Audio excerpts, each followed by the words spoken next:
Hello, everybody.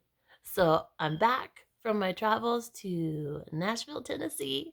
I'm safely tucked away in Loveland, Colorado once again, and it's cold here, and it was nice and warm in Tennessee, so I kind of missed that.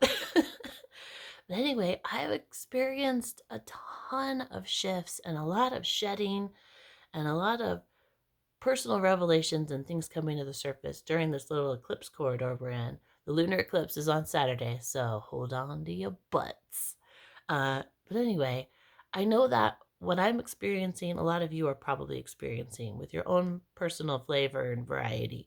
But, as within, so without, as above, so below. We're usually all doing something according to whatever theme is happening with the collective. We're all shedding the same kind of stuff and we're all healing ourselves and healing the world at the same time.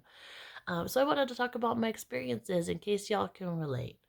So before I left, one of my jobs from the goddess, my main job right now, is to go to concerts and channel the goddess energy into whoever's there and willing to take it. So before I left, I was at a concert, a Peter Gabriel concert, and I experienced the most intense experience and vision of self love that I've ever experienced in my life. Basically, I showed up in front of myself, like I could see myself in front of myself, and I seduced the crap out of myself. It was like, I don't know if I could even do it. I was in front of me like this. Like it was so intense and it was erotic and it was romantic and it was like I'd always been hungering for me. You know how we hear that and we know that intellectually, like all you need is your own love. You're the divine. We're meeting ourselves. Everything that we need is within. But I felt it. It was like I was seducing myself and I was on the hottest date I'd ever been on, and my intense hunger that I've always had for the divine, it was showing me that the divine has the same intense hunger for me, more intense. So where I've been searching, the divine me has been searching for me and just waiting for me to come to them. And so I was just full of love, this intense divine love, and it was the most beautiful thing I've ever experienced. And then I get to Tennessee and now it's time to shed everything that doesn't match with that new vibration of love and touching my divine self. So, nobody in Tennessee liked me. Let's just start with that.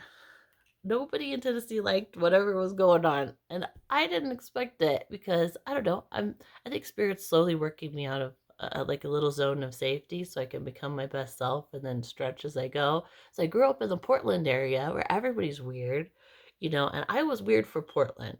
So that was me kind of like stretching my comfort zone. But really, Portland is cool and they like weird. So now I'm in Colorado, New Mexico, and people are still weird. People are still loose, but I'm weirder here. There's more conservative people. There are places where I'm the only white person, and people are like, "Who are you, and what are your intentions?" Which are fit, which is fair. So I'm experiencing stretching my comfort zone there, and like with not being liked immediately. Uh, but Tennessee was a whole other level. Last time I was in the deep south, people liked me. They were giving me ma'ams left and right. They were holding doors open for me. It was a good time. And I didn't think about this, but here's what I looked like the last time I was in the deep south. I was being Becca Knight. That was my name. Look at me. Look at my face. I was beautiful, right? But you could kind of, if you look closely, you can see that my eyes are screaming. Check that out. That's my author photo from back then. Anyway, so I was much more like hiding in plain sight and being kind of the Stepford wife version of myself because I was still really entrenched in the Christian church, still really entrenched in my toxic family. I wore a bra all the time. So this time in the deep south, I looked like this. I looked like this. And I was basically wearing either a t-shirt with no bra and my huge breasts just going everywhere as they do. They have freedom now. They have freedom to roam. Um, but yeah, I didn't think about it. I didn't think about it. And either people didn't make eye contact with me at all, or they made eye contact with me and then looked away really fast, like I'm an even gayer version of the devil. And if they look at me too long, they're gonna get AIDS or like love the liberal agenda all of a sudden. They'll be like, "Oh no, I'm a socialist." I don't know what they were scared of, but something like that. And then there were like so many black people, which I was so happy about. because like I don't know why, but black people and I have always gotten along really, really well. Like we get each other, we understand. I'm only recently white.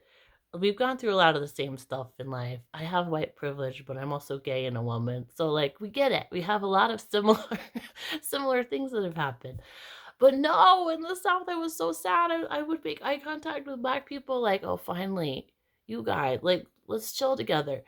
And they would be and there would be fear in the eyes of the people I was looking at. And I finally figured it out that I'm like some stranger white lady grinning at them like an idiot.